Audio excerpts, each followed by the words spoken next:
감사합니다. 이 시간 함께 읽을 말씀은 사도행전 18장 1절부터 4절까지 그리고 로마서 16장 3절부터 5절까지 두 군데 말씀 찾아 읽겠습니다. 먼저 사도행전 18장 1절부터 4절입니다. 신약성경 289페이지입니다.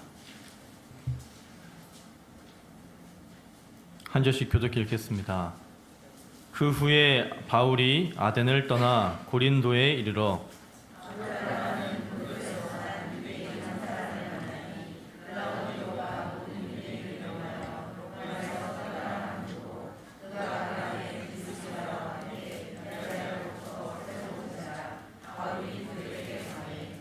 생업이 같음으로 함께 살며 일을 하니 그 생업은 천막을 만드는 것이더라. 안식일마다 바울이 회당에서 강론하고 유대인과 헬라인을 권면하니라. 로마서 16장 3절부터 5절도 함께 교독해 읽겠습니다. 신약성경 344페이지입니다. 261페이지입니다. 한 절씩 교독해 읽겠습니다. 너희는 그리스도 예수 안에서 나의 동역자들인 브리스가와 아굴라에게 문안하라.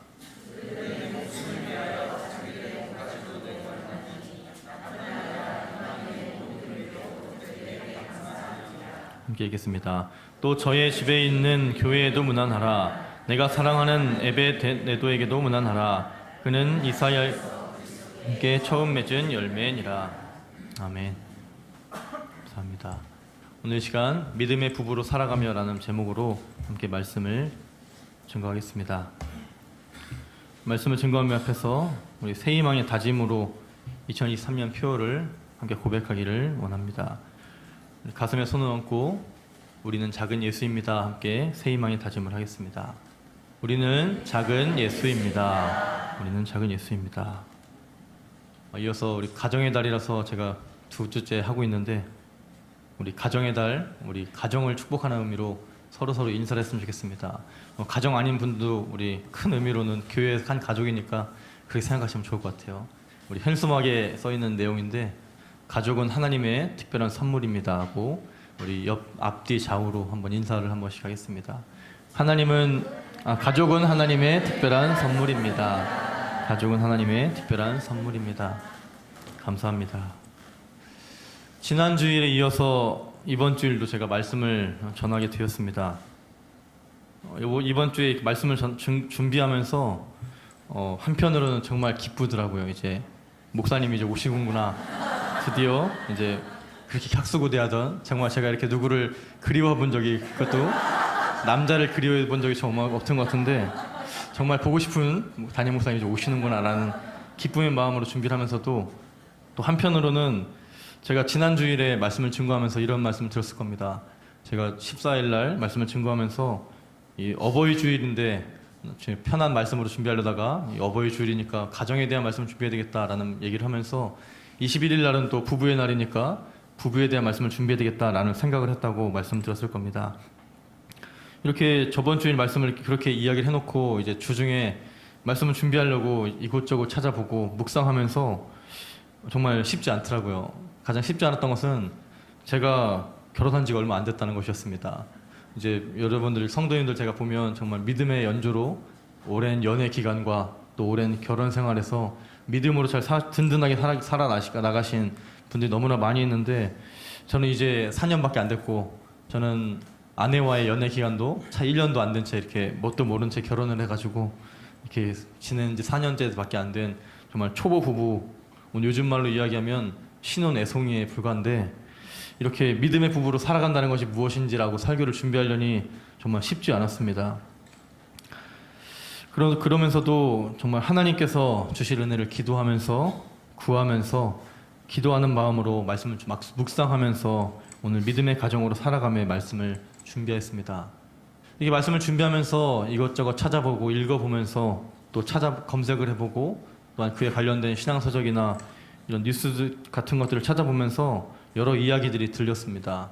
우리 가정의 달이고 부부의 날인데 오늘 우리의 현실은 어떠한가라는 것을 제가 여러 군데서 찾아보았는데 요즘은 가정행도 해체가 될 수 있는 위기의 순간이고 또 위기의 부부들과 위기의 가정들이 실로 많다라고 하는 것이 찾아보면서 보게 된 오늘 우리의 현실이었습니다. 여러분도 많이 뉴스나 또 TV를 통해서 많이 보셨을 겁니다. 혼자서만 살고 있는 정말 가정들이 너무나 많아서 가족이 해체될 위기에 처해 있다.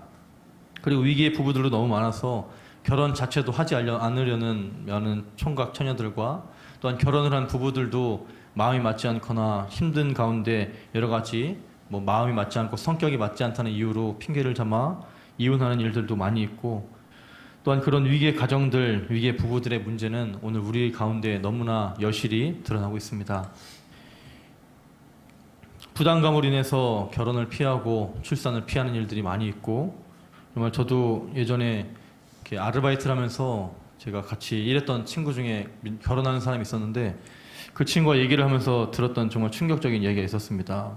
그 친구가 이제 저랑 알바하면서 저랑 이제 직급이 달랐는데 저는 그냥 알바였고 그 친구는 정규직이었지만 이렇게 얘기를 하면서 대화를 나눌 때에 그 친구가 이제 한 달 후에 결혼을 한다는 얘기를 들었어요. 그러면서 얘기를 하면서 결혼은 어떤 걸 준비하고 있냐 이런 얘기를 주고받다가 정말 충격적인 일을 듣게 되었는데, 그 남자분이었는데 결혼을 앞두고서 정관 수술을 하러 간다는 얘기를 들었습니다. 그래서 무슨 소리냐 그랬더니 자신들은 결혼을 아내와 약속을 했는데 우리는 자녀를 낳지 않기로 약속을 하고 결혼을 한다. 그래서 우리는 프리하게 그냥 둘만 살아가면 살려고 그런 결혼을 하기 전에 약속대로 수술을 받으러 간다라는 이야기를 듣게 되었습니다. 이런 이야기를 들었을 때 너무 충격적이었는데 오늘날 뉴스나 이런 우리 주위에 들려오는 이야기만 해도 저는 이런 충격적인 사실이 너무나 많기에 정말 우리에게 있어서 결혼과 또한 출산과 육아와 여러 가지 부부에 대한 이야기들은 너무나 어려운 것이 아닌가라고 생각하게 됩니다. 또한 오늘 가정과 부부에게 있어서 한 가지 또 어려운 것은 육아의 부담이라는 것일 것입니다.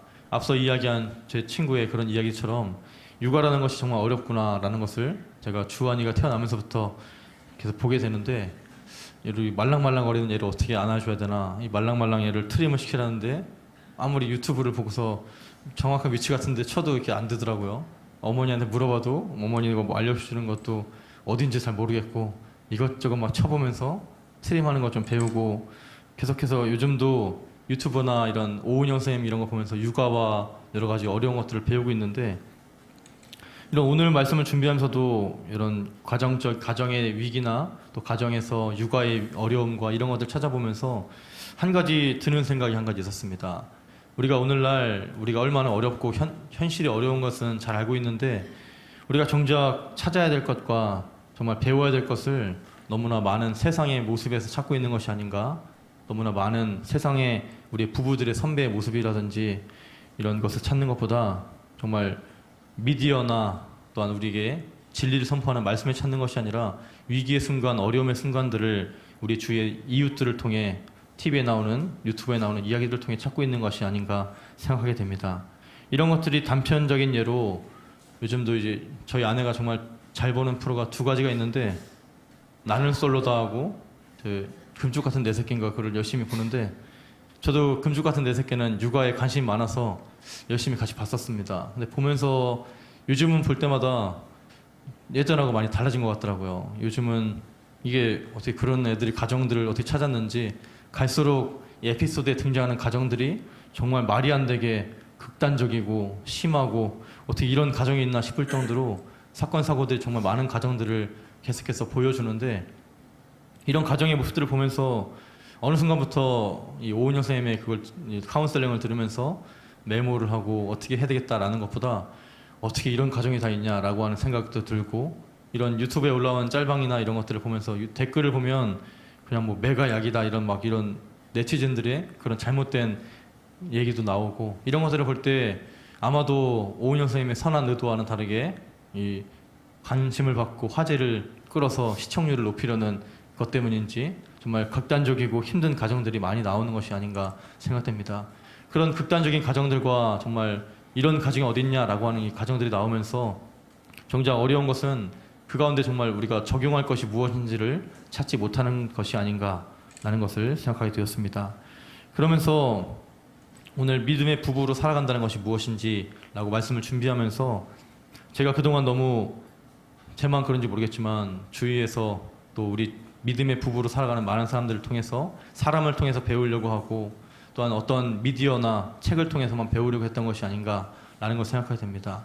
반대로 말씀을 통해서 말씀에 등장하는 믿음의 부부를 통해서 내가 얼마나 배우려고 노력했는가라고 하는 것을 반성하는 마음으로 오늘 믿음의 부부로 살아간다는 것이 무엇인지 말씀을 준비하였습니다. 이 시간 말씀을 통해서 우리 믿음의 부부로 산다는 것이 무엇인지 그리고 믿음의 부부로 어떻게 살아가야 하는지 함께 은혜 받고 도전받기를 축복합니다. 가장 먼저 믿음의 부부로 산다는 것은 무엇입니까? 믿음의 부부는 언제나 어디서나 함께하는 것입니다. 오늘 브리스길라와 아굴라는 믿음의 부부로 하나님과 사람들에게 기억되었습니다. 브리스길라와 아굴라 부부는 이 성경에 6차례 언급되고 있는데 그 6차례 언급에서 바울 서신에 3번, 오늘 사도행전에 3번이 언급됩니다. 그런데 이렇게 언급될 때 이들이 부부가 언급될 때를 보게 되면 브리스길라라고 하고 브리스가와 아굴라라고 하는 것이 2번, 아굴라와 브리스길라, 아굴라와 브리스길라라고 하는 것이 4번에 걸쳐서 나오게 되는데 이것은 무슨 말이냐면 이 브리스길라도 그리고 아굴라도 누구 하나 못지않게 하나님께 기억되었고 사람들께 사랑받았고 모든 사람들이 알고 있던 그런 훌륭한 부부였다라고 하는 것입니다. 먼저 오늘 누가가 기록한 사도행전에 보면 브리스길라라고 소개하고 있는데 이 브리스길라라고 하는 것은 사도행전 말고 로마서 16장 3절부터 5절에 보면 브리스길라가 아니고 브리스가라고 기록되고 언급된 것을 볼 수 있습니다. 브리스길라라고 하는 말은 브리스가의 애칭과 같은 말인데 이 누가는 특별히 그런 브리스가를 애칭을 담아서 오늘 사도행전에 브리스길라라고 기록한 것입니다. 브리스길라와 아굴라 그리고 아굴라와 브리스길라 그렇게 두 부부는 누구 하나가 믿음이 좋고 누구 하나가 열심히 있고 그런 정말 극과 극이라든지 누구 하나가 믿음이 좋아서 끌어당기는 그런 부부가 아니라 둘 다 믿음이 뜨겁고 하나님과 사람들에게 사랑받고 기억되는 그런 부부였다는 것을 오늘 말씀에 언급된 브리스길라와 아굴라의 그 두 부부가 한 세트로 계속해서 언급되는 것을 통해 오늘 우리는 배울 수 있습니다. 이처럼 브리스길라와 아굴라는 정말 초대교회에서 그리고 성도들에게 브리스길라 하면 아굴라가 생각나는 사람, 아굴라 하면 브리스길라가 생각나는 그런 믿음의 부부였습니다. 어느 하나가 열심히 있어서 새벽에도 나가자고 뭐 남편이 아내를 깨운다든지 아내가 금요기도에 가자고 남편을 부르고 같이 나가자고 하는 그런 것이 아니라 정말 누구 하나 할 것 없이 더할 것 없이 두 부부가 정말 열심히 하나님을 섬기고 교회를 섬기는 일에 열심을 내고 믿음 또한 정말 서로 돕는 배필로서 믿음의 부부를 완성해 나가던 그런 사랑받는 부부였습니다. 특별히 브리스길라라고 하는 그 아내의 이름이 오늘 누가의 기록에 보면 먼저 언급되고 있는데 이것을 봤을 때 아굴라라고 하니 남편 또한 정말 사랑과 배려가 많았던 사람인 것 같습니다. 그 당시 이 초대교회 당시에 그리고 로마 사회에서도 아내가 먼저 언급된다는 것은 정말 어려운 일이었을 겁니다. 남편이 먼저 언급되고 남편이 언급된 후에 그 남편의 아내라고 기록한 것이 일반적이었는데 오늘 기록을 보게 되거나 다시 한번 다른 곳에 기록된 브리스길라와 아굴라라고 하는 이 로마서의 기록만 보더라도 브리스가가 먼저 기록되었고 아굴라가 기록된 것을 보게 됩니다. 이것은 아마도 뭐 여러 견해들이 있겠지만 브리스가라고 하는 이 여자가 뭐 로마 귀족 출신의 사회적인 신분이 높았다라는 여러 이야기도 있지만 가장 큰 의미로는 아굴라와 브리스가가 서로 존중하였다. 그리고 아내가 먼저 나섬에 있어도 아굴라가 전혀 슬픈 내색이나 싫은 내색을 하지 않았다라고 하는 두 부부의 함께함에 있어서 어느 하나 누굴 내세우지도 않고 서로 존중해 주었다라는 것을 말씀을 통해서 함께 우리는 깨달을 수 있습니다. 그리고 브리스길라와 아굴라는 성공과 실패의 자리에도 항상 함께하였습니다. 사도행전 18장 1절 말씀입니다. 그 후에 바울이 아덴을 떠나 고린도에 이르러 오늘 본문의 시작은 그 후에 바울이 아덴을 떠나 고린도에 이르러입니다. 여기서 그 후라고 하는 것은 사도행전 17장 16절 이하의 내용을 다루고 있는데, 바울은 서양 철학의 본거지였던 아덴에서 그리고 아가야에서 연달아 복음을 전하였습니다. 그는 특별히 아덴에서 넘치는 수많은 우상들을 바라보면서 사도 바울은 의분이 가득하였습니다. 그리고 그 의분으로 자신의 풍부한 철학적 지식을 총동원하여서 열정적으로 하나님 말씀을 증거하고 복음을 전하였습니다. 하지만 그런 그의 복음의 선포를 들으면서 믿음으로 변화되고 예수님을 영접한 사람들은 그렇게 많지 않고 단지 명령에 불과했습니다. 그래서 바울은 더 이상 아덴에 머물지 않고 고린도로 내려오고 말았던 것입니다. 그리고 또한 우리 브리스길라와 아굴라도 성공의 자리였던 로마에서 오늘 말씀을 보면 고린도로 내려온 것을 볼 수 있습니다. 그들은 로마라고 하는 곳에서 천막 제조업자로서 많은 부분 일을 하며 많은 수요에 따라 많은 것을 팔고 매매하면서 많은 부를 축적한 그런 부부였습니다. 이 브리스길라와 아굴라가 신약성경 곳곳에 자신의 집을 교회로 내주었다라는 것을 보더라도 그들이 집을 내어줄 만큼 물질적인 풍부함이 있었고, 그렇게 초대교회에서 천막의 제조업으로 또한 로마군의 수요에 그것을 감당해내면서 많은 부를 축적했다는 것을 볼 수 있습니다. 하지만 그들은 로마라고 하는 그 안정된 곳에서 2절 말씀에 글라우디오라고 하는 로마 황제에 의해서 유대인들을 로마에서 떠나라라고 하는 그 칙령에 따라 이 브리스길라와 아굴라는 고린도라고 하는 곳으로 쫓겨나게 됩니다. 오늘 글라우디오가 이 유대인들을 로마에서 떠나가라라고 하는 것은 역사적인 기록에도 나와 있는데, 그 기록은 이곳에서 많은 사람들이, 유대인들이 이 로마 도시에 많이 살았답니다. 약 2만 명 가량의 로마의 유대인들이 살고 있었는데, 유대인들 가운데서는 많은 종교적인 소동이 있었다고 합니다.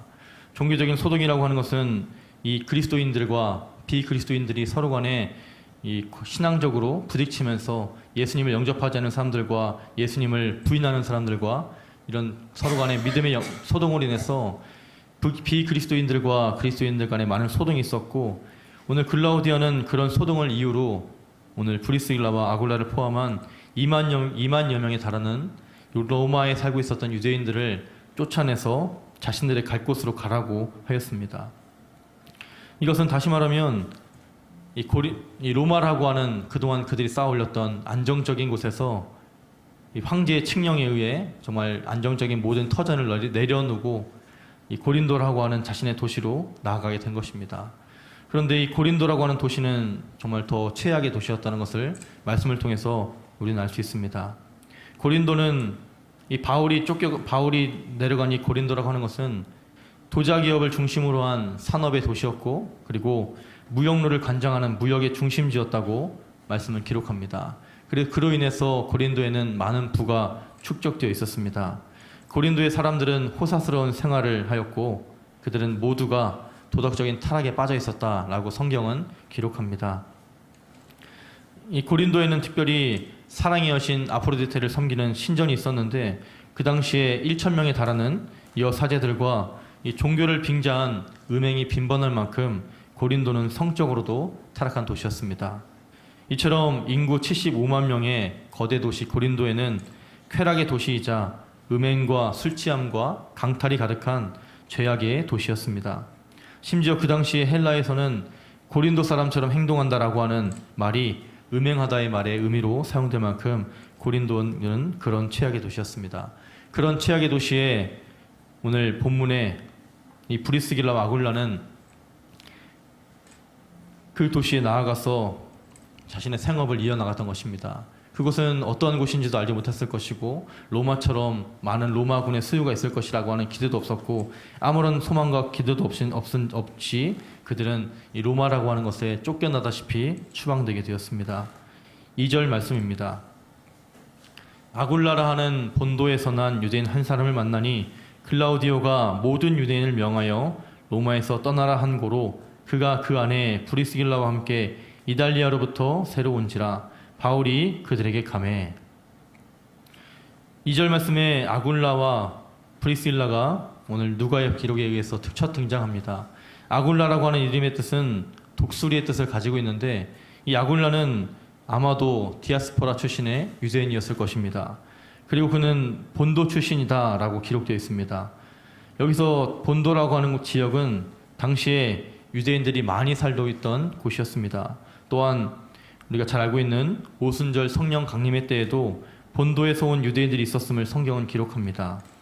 아마도 그 당시에 이 성령 강림 사건을 목격한 본도에서 온 이방 유대인들 가운데 자신이 살던 곳으로 돌아가서 복음을 증거하고 성령 강림의 역사를 증거한 사람들도 있었을 것입니다. 아굴라는 그리스도의 복음에 대해서 그것을 통해 들었을 것이고, 아마도 바울을 만나기 전부터 아굴라는 믿음을 가지고 있었을 것입니다. 여기서 만나니라고 하는 이 본문의 내용은 우연히 찾아내다 혹은 무엇을 만나다의 의미를 가지고 있습니다. 바울은 아굴라를 이렇게 우연찮게 우연히 만나게 되었습니다.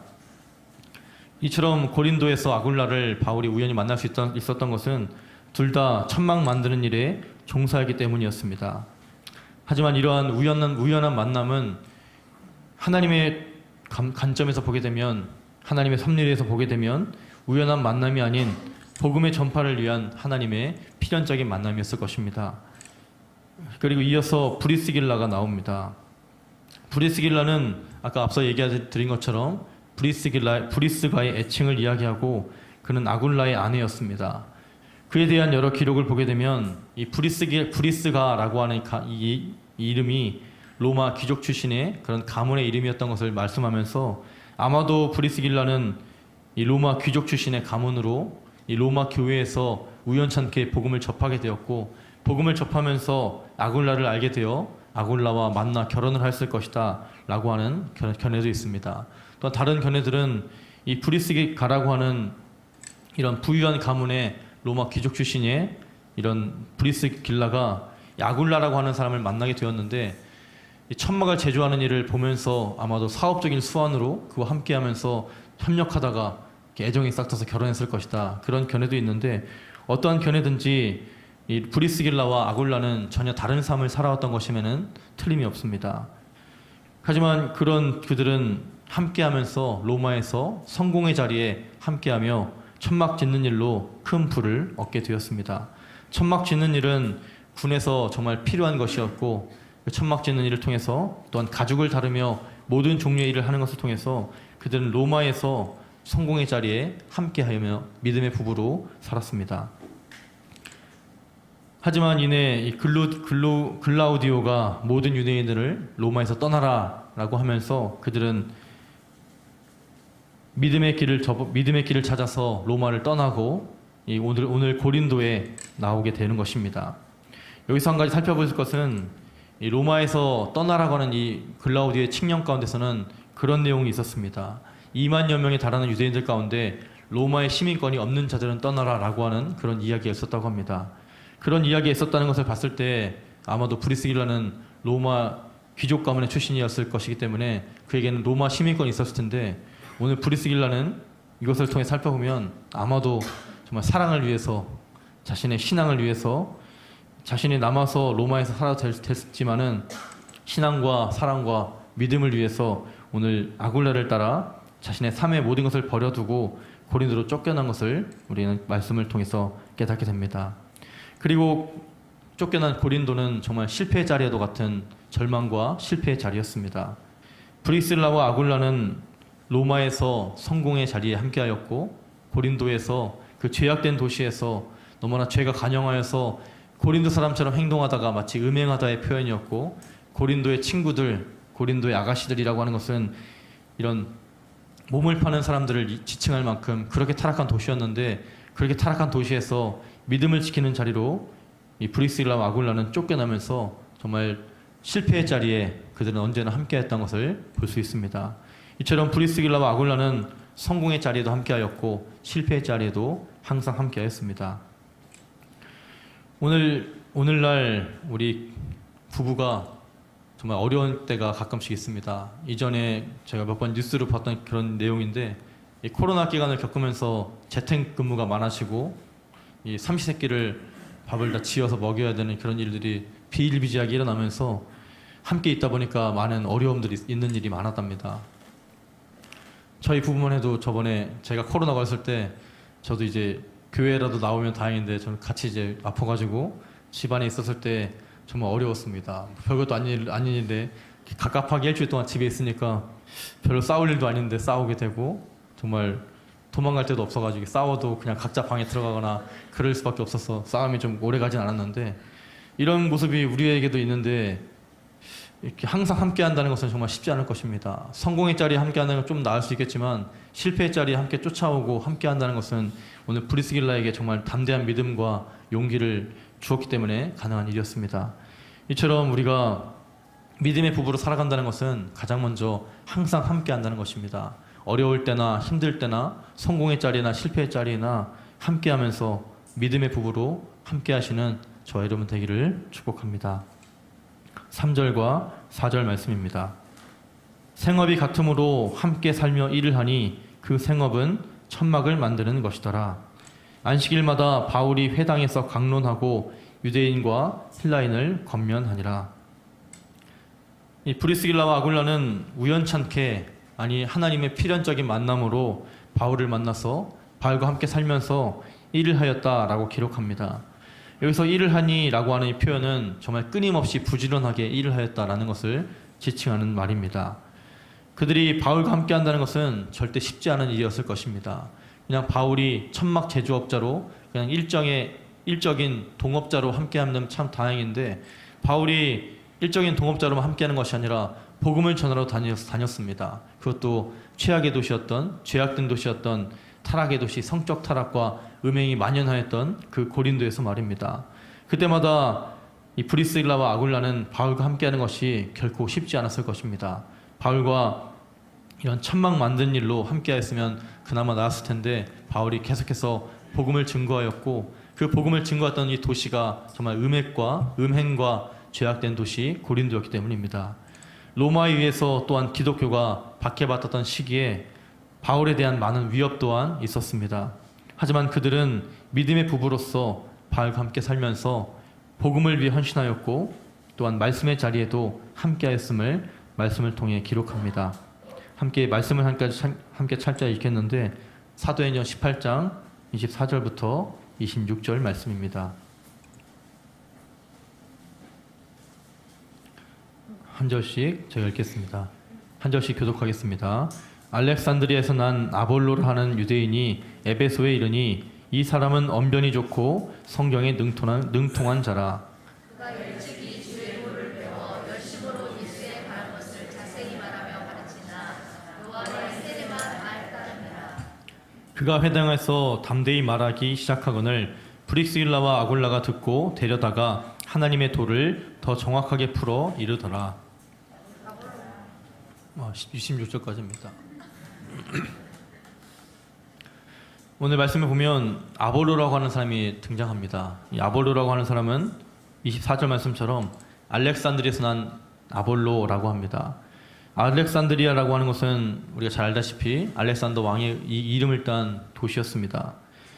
그곳 출신인 유대인이었다. 아볼로에 대해서 언급하고 있는데 그 당시 헬라 문화의 우수성이 기념되고 헬라 문화의 모든 것들이 집대성한 도서관이 있었던 곳이 가장 거대한 도서관이 있었던 곳이 알렉산드리아라고 도시였고 아마도 그곳에서 살고 있던 이 아볼로라고 하는 유대인은 로마 시대에 함께하면서 로마의 최첨단의 도시와 학문과 문화의 중심에 살면서 많은 것을 보고 들으며 박물관에서 도서관에서 많은 문화 활동을 통해서 교육을 받으면서 많은 것들을 배웠을 것입니다. 우리 역사적으로도 보면 1세기경에 히브리어로 기록된 구약 성경이 헬라어로 번역된 것도 이런 알렉산드리아의 그런 로마 문화의 집대성이라고 할 수 있습니다. 이것처럼 아볼로는 바로 이 도시 출신이었고 이런 문학의 도시에서 교육의 도시에서 아볼로는 학문에 정진하면서 탁월한 지식을 가졌던 그런 사람이었습니다. 그는 유대인이었기 때문에 아마도 자연스럽게 성경을 접하고 읽으면서 나름대로 공부할 수 있었을 것입니다. 그는 신앙이 깊고 학문도 깊은 그런 청년이었습니다. 그런 학문이 깊고 신앙도 깊었던 그런 청년이 오늘 학문이 많고 성경에 능한 자라고 기록합니다. 그런 그가 언변에 능했던 그가 오늘 브리스길라와 아굴라 부부를 만나게 되었습니다. 브리스길라와 아굴라 부부가 봤을 때 이 아볼로라고 하는 청년은 정말 귀한 청년이었을 것입니다. 정말 알렉산드리아 살면서 교육과 문화의 그 정통한 도시 살면서 세상적인 지식으로만 가득해도 정말 훌륭할 텐데 그것에 못지않게 그것을 뛰어넘는 하나님에 대해서 알고 있었고 복음에 대한 것도 스스로 공부하며 어느 정도 알고 있었던 것에 대해 브리스길라와 아굴라는 정말 대견하게 여겼을 것이고 이 아볼로라는 사람을 정말 주의 깊게 보았을 것입니다. 그런데 이 아볼로라고 하는 사람은 많이 배우고 많이 깨닫고 많이 알게 되었지만 한 가지 부족한 것이 있었습니다. 그것은 요한의 세례 외에는 그가 아직 알지 못한다는 것이었습니다. 그것을 캐치한 이 브리스길라 아굴라는 26절 말씀 보면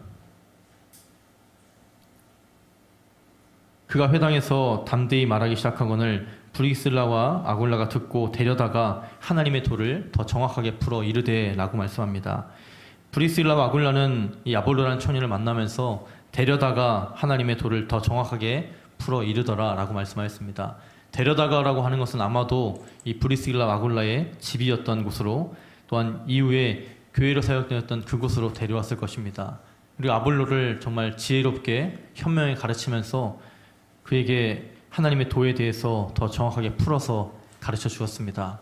이것을 보건대 이 브리스길라와 아굴라 부부는 오늘 복음을 전하였던 바울과 함께하면서 복음의 자리에 헌신하였고 또한 이 복음을 가르치는 일과 말씀을 전하는 일을 함께하면서 복음을 가르치고 또한 말씀의 자리에 브리스길라와 아굴라가 함께하였음을 말씀을 통해서 알 수 있습니다. 그들은 함께하면서 연약한 사람들을 도우고 가르쳤을 것입니다. 그리고 아볼로처럼 정말 많은 것을 알고 있지만 부족한 것이 발견된 사람들을 봤을 때 자신이 바울과 동거동락하면서 바울을 통해 전해 들었던 복음의 진술을 가르쳐주면서 정말 이해되지 않는 것을 풀어 가르쳐주며 하나님의 말씀을 세우고 복음을 전하는 일에 오늘 브리스길라와 아굴라는 함께 했을 것입니다. 믿음의 부부로서 이 브리스길라와 아굴라는 언제나 항상 함께하였고 또한 복음의 자리에 헌신의 자리에 말씀을 전하고 가르치는 자리에 함께하였습니다. 그렇게 바울과 함께하며 예수 그리스도의 복음과 함께하였던 브리스길라와 아굴라는 그렇다면 믿음의 부부로 어떻게 살았는가라고 하는 것이 오늘 이 시간 저와 여러분에게 붙잡아야 될 포인트일 것입니다. 먼저 그들은 믿음의 부부로서 자신의 삶 전부를 복음을 위해서 헌신하며 살았습니다. 3절 말씀입니다. 로마서 16장 3절 말씀입니다. 너희는 그리스도 예수 안에서 나의 동역자들인 브리스가와 아굴라에게 문안하라. 그들은 예수 안에서 복음의 동역자로 살았음을 사도 바울은 증거합니다. 그들은 사도 바울과 천막 만드는 일을 같이 하는 그런 비즈니스적인 관계나 동업자의 관계가 아니었습니다. 그들은 그런 동업도 했지만 그것보다 더 나아가서 복음을 전하는 일에 함께한 복음의 동역자였음을 사도 바울은 말하고 있습니다. 여기서 동역자라고 하는 말은 함께 일하다 그리고 협력하다의 의미를 가지고 있습니다. 그리고 이 말씀의 뜻을 보건대 그들은 믿음의 부부로서 바울과 함께하면서 바울의 사역과 함께하고 바울의 복음의 동역자로 함께 살았을 것입니다. 그리고 바울을 위해서 모든 것을 돕고 모든 것을 내어주는 복음을 위해서 모든 것을 드리는 그런 헌신의 삶을 그들은 살았습니다. 4절 말씀입니다. 그들은 내 목숨을 위하여 자기들의 목까지도 내놓았나니 나뿐 아니라 이방인의 모든 교회도 그들에게 감사하느니라. 그들은 이처럼 믿음의 부부로 자신의 삶 전부를 덜 걸고 복음을 위해서 헌신하였습니다. 4절 말씀에 목까지도 내놓았다라고 하는 표현은 목까지도라고 하는 뜻과 내놓았다라고 하는 뜻이 합쳐지면 사형 집행자의 칼날 밑에 목을 내어놓는 그 모습을 표현한답니다. 그들은 이방인의 모든 교회, 그들은 사도 바울과 함께하면서 사도 바울을 위해서 자신의 목숨까지 내어놓을 수 있었는데 그 믿음의 각오가 어떠하냐면 사형 집행자의 칼날 밑에 목을 내어놓을 수 있을 정도의 담대함으로 자신의 생명까지 걸고 헌신하였음을 알 수 있습니다. 그리고 이런 사건들은 그냥 과장된 것이 아니고 사도 바울이 칭찬하고자 그들 생각해서 기록한 것이 아니라 사도 바울의 사도행전의 기록만 보더라도 우리가 잘 알 수 있을 것입니다. 에베소에서 있었던 은장색 데메드리오와의 소유 사태 때에 정말 사도 바울이 생명을 위협당했을 때 이 브리스라와 아굴라는 사도 바울과 함께하면서 사도 바울의 안전을 책임지고 함께했을 것입니다. 아마도 사도 바울은 오늘 로마서를 기록하면서 그런 브리스길라와 아굴라의 모습을 기억하며 그들은 나를 위해서 자신의 생명까지로 내어놓았다라고 오늘 말씀을 통해 기록했을 것입니다. 그리고 4절 후반절에 보게 되면 나뿐 아니라 이방인의 모든 교회도 그들에게 감사하느니라 라고 기록한 것을 볼 수 있습니다. 바울은 물론이고 이방인들의 모든 교회가 이 브리스길라와 아굴라 부부에게 감사했습니다. 그것은 그들이 하나님의 교회를 위해서 얼마나 깊이 헌신했는지를 나타내 보여줍니다. 여기서 특별히 감사하느니라 라고 하는 이 단어는 계속되고 반복적인 그런 지속적인 감사를 의미하는 단어인데 이 이방인들과 바울이 이 브리스길라와 아굴라 부부를 향해 이방인의 모든 교회가 계속해서 감사한 마음을 가지고 있었다는 것을 의미합니다. 그들은 알렉산드리아 출신의 유명한 학자 아볼로를 집으로 데려가 가르치고 또한 초대교회를 섬기고 사도 바울을 도우면서 그 시종여회람이 얼마나 뜨거웠는지 처음부터 끝까지 정말 자신의 생명이 다하는 그날까지 교회를 섬기는 일과 복음을 전하는 일과 복음을 위해서 헌신한 삶을 살았는지 사도 바울이 계속해서 감사한 사람이었고 이방인의 모든 교회가 계속해서 생각하고 사랑하고 감사하였던 그런 부부였습니다. 이처럼 브리스라와 아굴라는 교회에서 감사를 받고 사도 바울도 감사하였는데 그 감사함은 계속되는 감사였을 만큼 이 브리스라와 아굴라는 정말 자신의 삶을 내어드린 삶, 정말 처음부터 끝까지 시종여일한 믿음의 삶으로 날마다 헌신된 자로 살았습니다. 5절 말씀입니다. 또 저의 집에 있는 교회에도 문안하라. 내가 사랑하는 에베네도에게 문안하라. 그는 아시아에서 그리스도께 처음 맺은 열매니라. 또한 그들은 믿음의 부부로 자신의 집을 교회로 세웠습니다. 그렇게 자신의 집을 교회로 세운 것이 한 차례만 돼도 놀라운데 그들은 거의 곳곳마다 이사가는 곳곳마다 에베소에도 세우고 또 로마에도 세우고 정말 자신의 발걸음 닿는 곳곳에 복음이 전하는 일이 있을 때마다 자신의 집을 정말 형편 따라 여심을 다해서 교회로 세웠습니다. 그 당시에 예수의 복음이 핍박받은 시기도 있었고 예수의 복음을 믿는 사람들을 핍박하고 억압하는 그런 시대도 있었기 때문에 아마도 자신의 집을 교회로 내세운다는 것은 정말 쉽지 않은 선택이었을 것입니다. 그것은 아마도 위험천만한 일이었을 것이고 모든 것을 한순간에 잃거나 생명을 위협받을 수 있는 그런 일이었습니다. 이처럼 자신의 집을 교회로 세웠다라고 하는 이 본문을 살펴보면서 어떤 예화를 하나 보게 되었는데 그 예화가 정말 이들의 마음이 어땠을지 우리가 잘 깨달을 수 있을 것 같습니다. 어떤 예화냐면 중국 가정교회에 대한 예화인데 중국에도 여전히 지금까지 건물의 교회보다는 가정교회가 많이 퍼져 있고 가정교회에서 예배를 드리는 것이 일반적인데 이 중국에서도 교회를 위해서 자신의 가정을 내어주는 그런 여러 성도님들이 계시답니다. 믿음에 있어서 헌신하면서 자신의 집을 내어줄 때 많은 이들이 자신의 집을 내어주는데 그 집을 내어준다는 것이 정말 위험천만한 일이랍니다. 그 집을 내어주다가 예배를 드리다가 공안들에게 붙잡히면 집에 대해서 재산을 몰수당하거나 추방되거나 또 감옥에 갇히는 이런 구형을 받는 일도 있었기 때문에 많은 중국의 가정교회 사람들은 그렇게 집을 교회로 드린다는 것이 정말 믿음의 가장 최상의 표현이자 정말 쉽지 않은 일이라고 합니다. 그래서 이 중국의 가정교회를 다니고 있는 사람들은 오늘 우리가 교회 다니는 모습과는 다른 모습으로 예배드리고 다닌답니다. 그 예화를 준비하면 살펴보니까 우리들은 교회 나올 때 찬양도 갖고 오고 성경책도 가지고 오지만 이 중국의 가정교회 사람들은 모일 때에 빈손으로 모인다고 그래요. 성경을 머릿속으로 암송해서 미리 암송해가지고 오늘 말씀 어떤 것을 읽자라고 하면 미리 암송하고 또 부를 찬양도 미리 암송해서 이 맨몸인 상태에서 만나서 예배 드리다가 혹시나 뭐 공안이 검색을 나오거나 검문 나올 때 아무것도 우리가 없다라고 해서 보여주면서 가진 성경도 없고 우린 찬양도 없다라고 하면서 그걸 보여주면서 그 구속이나 재산몰수를 피하기 위해서 이 중국의 가정교회 사람들은 성경을 머릿속에 외우고 찬송을 외워서 정말 은밀하게 믿음을 이어간다고 합니다. 이런 것들이 아마도 브리스길라와 아굴라가 자신의 집을 교회로 세울 때에 당했던 위험이었을 것입니다. 지금도 공안들이 무서워서 그렇게 하는데 예전에 이 로마군이 정말 지배했을 그 당시에 핍박받던 기독교의 상태는 어떻겠습니까? 그런 위험을 감수하고 오늘 믿음의 부부로 살았던 이 브리스길라와 아굴라는 자신의 집마저도 하나님께 헌신하면서 자신의 삶을 정말 처음부터 끝까지 하나님께 드림으로 복음을 위해서 헌신된 그런 부부로 살았습니다. 오늘 말씀을 정리하겠습니다.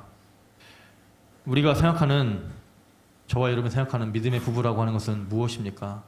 저는 믿음의 부부라고 생각하면 저번에도 제가 1부랑 2부랑 똑같이 실수를 2번이나 했는데 그냥 TV에 나오는 믿음 좋은 연예인들이 생각납니다. 뭐 션이나 정희영처럼 믿음 좋은 부부들, 아니면 우리 주위에 있는, 우리 교회는 정말 그런 믿음의 부부들이 정말 많이 계신 것 같은데 브리스길라와 아굴라처럼 그렇게 믿음의 부부로 살아가는 우리 주위에 많은 믿음의 부부들, 그런 모습들이 생각날 겁니다. 아니면 우리가 책에서 읽었던 그런 내용들이나 또 유튜브 강의를 통해서 들었던 그런 내용들, 믿음의 부부로 산다는 것이 무엇일 것이다 라고 고민되고 염려되고 생각날 텐데, 가장 중요한 것은 믿음의 부부로 산다는 것은 우리가 세상적인 교훈으로 우리 스스로 깨달음을 얻거나 어떤 사람을 통해서 배우는 것이 아니라 오늘 말씀에 나온 믿음의 부부를 통해서 배우고 하나님 말씀을 통해서 배우기를 하나님께서 원하신다는 것입니다. 하나님께서는 에베소서를 통해서도 믿음의 부부가 어떻게 살아가야 되는지 말씀해 주셨습니다. 또한 창세기를 통해서도 돕는 배필인 것을 말씀해 주셨습니다. 이런 말씀의 진리를 따라서 우리가 믿음의 부부가 어떻게 산다는 것인지 오늘 특별히 브리스길라와 아굴라의 그 헌신된 삶, 언제나 함께한 삶을 통해 배우고 함께 도전받기를 축복합니다. 또한 바울과 함께하면서 예수 그리스도의 복음과 함께하였던 브리스길라와 아굴라는 믿음의 부부로 어떻게 살았습니까? 그들은 자신의 삶 전부를 복음을 위해서 헌신하면서 살았습니다. 복음을 위해서 자신의 집을 교회로 세웠습니다. 저 여러분들이 오늘 브리스길라와 아굴라처럼 각자 우리 집을 교회로 세우자고 드리지는 않겠지만 오늘 현 시대를 살아가는 우리가 적용한다면 가정 예배를 드리자, 가정을 위해서 예배를 드리고 교회를 위해서 더욱더 헌신할 것을 헌신하자는 의미로 우리가 적용할 수 있을 겁니다. 저번 주에도 말씀을 드렸지만 우리 가정 예배를 드릴 때에 말씀과 찬송을 드릴 때에 하나님의 크신 은혜가 있고 하나님의 큰 축복이 임할 것입니다. 브리스길라와 아굴라가 정말 위험을 무릅쓰고 자신의 집을 교회로 드렸듯이 저 여러분들도 바쁘시겠지만 가정 예배가 또 왜 가정 예배를 터드리냐 이런 마음도 가끔 들겠지만 가정 예배에 대해서 더욱더 열심히 사모하시고 가정 예배를 드리시면서 가정을 교회로 세워나가고 교회가 가정인 것처럼 생각하면서 그렇게 믿음으로 세워나가시는 저 여러분 되기를 축복합니다. 제가 가정 예배를 생각할 때 자주 생각나는 그런 찬양이 있습니다. 민호기 목사님이 지으신 원하고 바라고 기도합니다라고 하는 찬양인데 제가 언제도 한번 수요일에 말씀드린 것 같은데 민호기 목사님이 간증한 내용 중에 그런 내용이 있었습니다. 자신이 여러 곡들을 썼는데 정말 하나님께서 들으셔서 정말 자신의 최고의 곡으로 만들어주신 곡이 원하고 바라고 기도합니다라고 합니다. 은혜가 나오기 전까지 정말 최상위를 계속 찍었다는데 그 목사님의 말씀이 그랬습니다. 자신의 여러 곡을 쓰면서 기도하면서 묵상하면서 여러 곡을 썼지만 그 어떤 곡보다도 이 원하고 바라고 기도합니다가 가장 사람들이 사랑을 받게 되었는데 원래는 원하고 바라고 기도합니다가 가정 예배에서 이 목사님의 자녀들을 위해서 기도하는 마음으로 적은 작곡하고 찬양한 곡이랍니다. 그래서 외부로 알리지도 않고 발표하지도 않은 곡이었는데 어떻게 조금씩 소문이 나면서 이곳저곳에 요청이 들어와서 공개하게 되면서 그리고 하나님의 꿈에 나의 비전이 되고 라고 하는 이 가사처럼 그렇게 자녀를 위한 축복의 마음이 담은 그 노래가 그 찬양이 좀 많은 사람들의 사랑을 받게 되었다라고 민호기 목사님이 저번 수련회 때 그런 간증을 하시더라고요. 그것처럼 오늘 우리들이 가정을 위해서 다시 한번 가정을 마치 교회처럼 우리가 열심히 말씀을 가르치는 일에 함께하고 여러 적용점들이 있을 겁니다. 우리 자녀들을 정말 아볼로처럼 여기면서 정말 우리 자녀들이 잘 믿고 있는 것 같지만 자세히 살펴보면 아직 잘 미흡한 부분도 있고 가끔씩 모나고 튀어나오는 부분들 많이 있을 겁니다. 그것들을 잘 캐치하고 사랑으로 품어주면서 가르치고 믿음의 길로 나아갈 수 있도록 복음을 가르치는 길에 함께하는 저 여러분 되기를 축복합니다. 믿음의 부부로서 우리가 항상 함께하면서 정말 서로 사랑하면서 그리고 헌신의 자리에 말씀의 자리에 복음의 자리에 함께하면서 살아가야 될 것입니다. 그렇게 믿음의 부부로 우리의 모든 것을 복음을 위해 헌신하고 복음을 위해 우리의 집을 가정 교회로 가정 예배당으로 만들어 나가시는 저 여러분 되기를 다시 한번 간절히 축복합니다. 말씀을 기억하면서 함께 기도하겠습니다. 오늘 하나님께서는 우리에게 가정의 소중함에 대해서 부부의 믿음에 대해서 말씀하십니다. 언제나 항상 함께하였다라고 하는 것이 성공의 자리에도 실패의 자리에도 함께했다는 것이 말씀으로 읽는 것은 정말 쉬울 텐데 정말 그들이 처한 상황이라면 쉽지만은 않은 선택이었을 것입니다. 우리가 부부로 부름받고 나아가는데 언제나 항상 함께하기를 축복합니다. 또한 가정으로 부름받았는데 우리 가정으로 믿음의 자리로 헌신의 자리로 나아가기를 축복합니다. 저번 주와 이번 주에 이어서 믿음의 가정과 믿음의 부부로 말씀을 부족하나마 전하였습니다. 그 말씀 가운데 우리가 정말 하나님을 위해서 항상 온 집으로 더불어 하나님을 경외하는 가정으로, 구제하는 가정으로, 기도하는 가정으로, 기도가 끊이지 않는 가정으로 우리 가정을 세워나가길 기도하겠습니다. 또한 믿음의 부부로 항상 함께하며 복음을 위해 헌신되는 부부 되게 해달라고 함께 기도하겠습니다.